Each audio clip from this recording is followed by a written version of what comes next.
فرمائی کہ بیٹیوں کی کفالت، بیٹیوں کی پرورش، چنانچہ حدیث میں آتا ہے، انس بن مالک رضی اللہ عنہ کہتے ہیں کہ اللہ کے نبی صلی اللہ علیہ وسلم نے فرمایا من عال جاریتین حتی تبلغا جاء یوم القیامت انا وهو وضم اصابعہ۔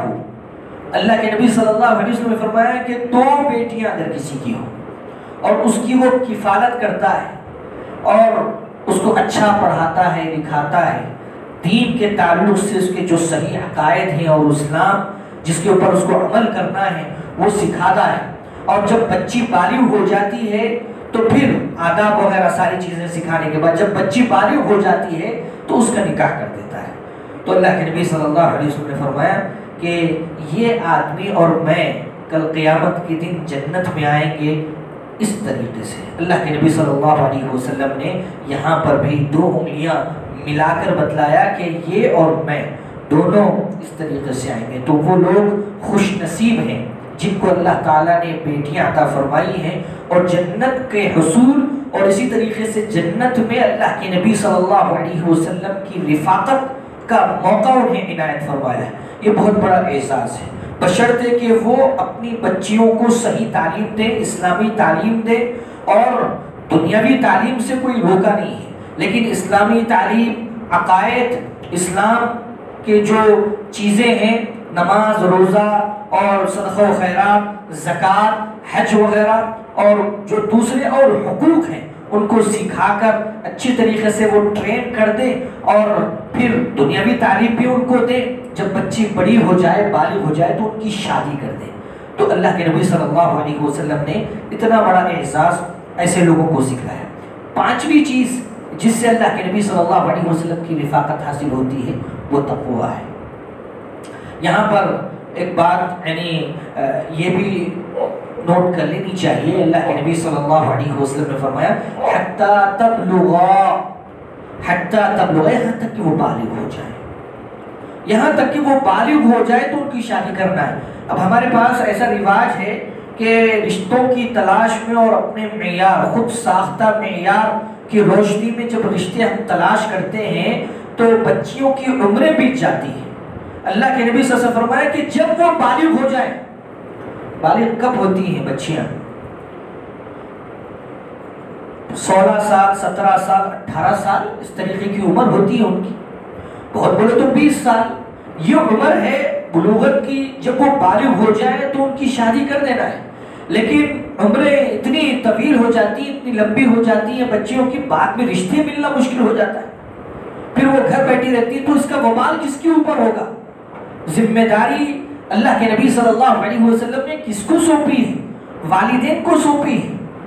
اگر بچیوں کی طرف سے کچھ حرکت اس طریقے کی ہو جائے تو معاشرے میں والدین ہی کی بدنامی ہوتی ہے، لیکن اس کا جو نقصان ہوگا، اس کا جو یعنی گناہ ہوگا، ایک حصہ والدین کا بھی کے سر بھی جائے گا نا۔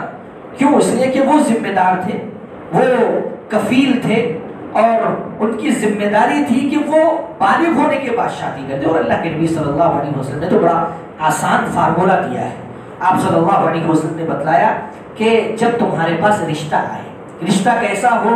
بچہ دیندار ہے، با اخلاق ہے، دیندار، صحیح عقائد ہیں، بدعات اور شرکیہ رسم و رواج میں ملوث نہیں ہے، ورنہ پھر وہ شیطان کے حوالے ہے اور اس طریقے سے بچی کی زندگی اجیرن ہو جائے گی۔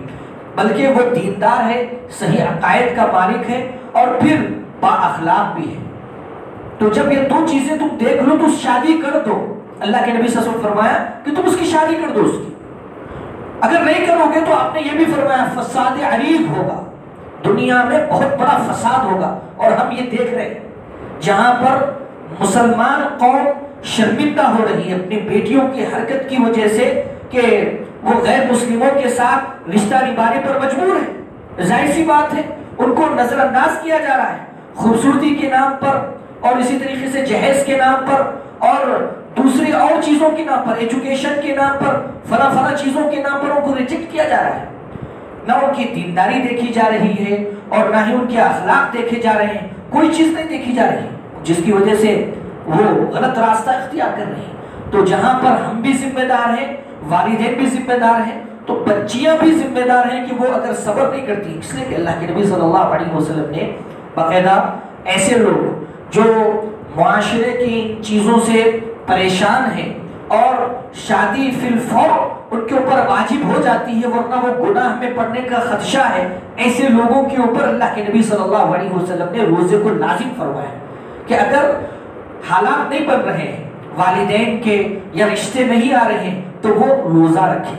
فَإِنَّهُ لَهُ وِجَا، چاہے وہ بچہ ہو یا بچی، اس لیے کہ روزہ آدمی کی شہوت کو توڑ دیتا ہے اور شیطان کے راستوں کو مسدود کر دیتا ہے، اور جو غلط چیزیں انسان کے دماغ میں پنپتی رہتی ہیں وہ ختم ہو جاتی ہیں، اس لیے کہ منی کا بھی شر ہوتا ہے۔ اللہ کے نبی صلی اللہ علیہ وسلم نے باقاعدہ اس سے پناہ مانگی، اللہم انی اعوذ بک من شر سمعی، اللہم انی اعوذ بک من شر بصری، اللہم انی اعوذ بک من شر قلبی، اللہم انی اعوذ بک من شر منیہی، اے اللہ میں تیری پناہ میں آتا ہوں میرے آنکھ کے شر سے، میرے کانوں کے شر سے، میرے دل کے شر سے، میری منی کے شر سے۔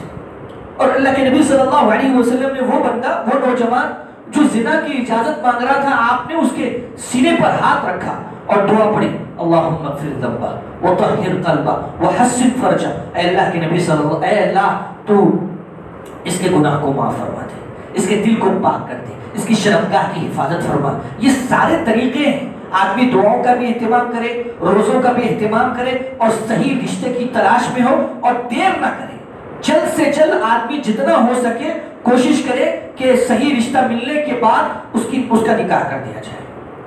تو اللہ کے نبی صلی اللہ علیہ وسلم نے یہاں پہ فرمایا حتی تبلغا، یہاں تک کہ بچیاں بالغ ہو جائیں تو تم ان کا نکاح کر دو۔ تو کل قیامت کے دن اللہ کے نبی صلی اللہ علیہ وسلم سے اس کی جو رفاقت ہوگی، اس کا جو اعزاز ہوگا، وہ یعنی قابل بیان نہیں ہے، اور اس کی جو خوشی کا ٹھکانہ ہوگا وہ ناقابل یقین ہوگا۔ اتنا بڑا اعزاز اللہ رب العزت اس کو عطا فرمائے گا۔ اور بھی بہت ساری باتیں ہیں انشاءاللہ اگلے جمعہ میں آپ کے سامنے رکھی جائیں گی۔ آخر میں اللہ رب العزت سے دعا ہے کہ اللہ تعالی ہم سب کو صحیح معنوں میں کتاب و سنت پر عمل کرنے کی توفیق عطا فرمائے۔ آمین۔ وآخر دعوانا الحمدللہ رب العالمین۔